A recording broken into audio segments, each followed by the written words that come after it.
What kind of leaders does contemporary society demand? How future problems demand different leadership styles, or will they? Well, yes, I think there will be different leadership styles. My response to the campaign that led to the election of Barack Obama, that was largely an internet campaign that involved uh, email and Facebook and MySpace, and I don't know whether Twittering had really started then, but I texting. don't know. Okay. And my response is this: if in the 60s and 70s we had had those technologies of communication, we could have made a revolution. Mm. Because I think about how difficult it was to be in touch with people uh, in other parts of the country and in the cities where we worked and organized.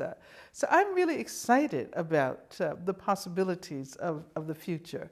And I think that leadership is going to have to listen to youth, to the imagination and the creativity and the vision of young people who take for granted that which we had to struggle for.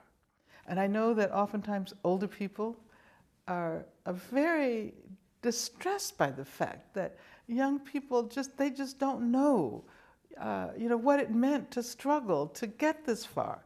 And in a sense, it's good they don't know, because it's good that they can take for granted. They can take for granted what we had to fight for, because that way, their vision can be much more far-reaching. Uh, they stand on our shoulders and they can reach much higher.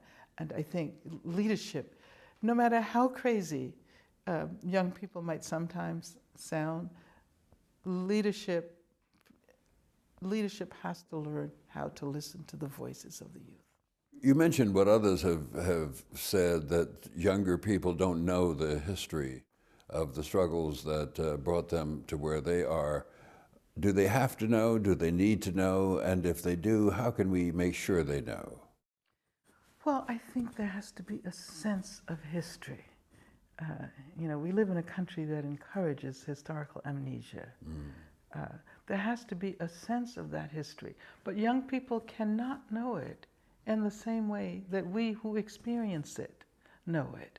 And oftentimes we demand a relationship to that history on the part of young people that reflects our relationship as people who experienced it.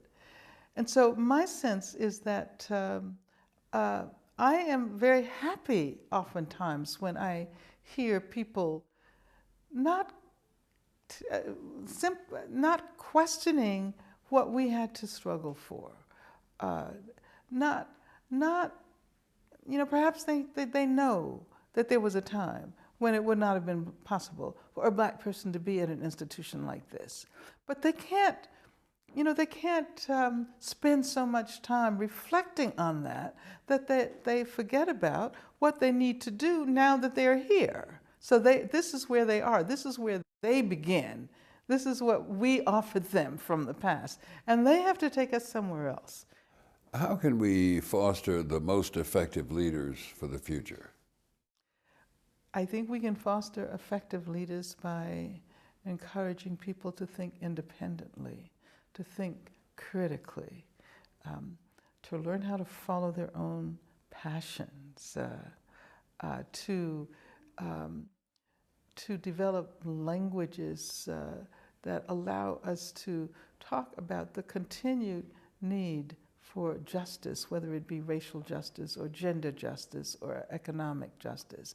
I think the question of developing new vocabularies is so important. We are often stuck with old concepts, old categories that reflect a particular historical moment. And we see that we are now at another historical conjuncture where that no longer works, but then we throw the baby out with the bathwater. I mean, I think this is one of the issues that we're confronting with the failure to develop a conversation around race. This is why I think Eric Holder said that we're a nation of cowards. And of course, Obama didn't exactly like the fact that he said that.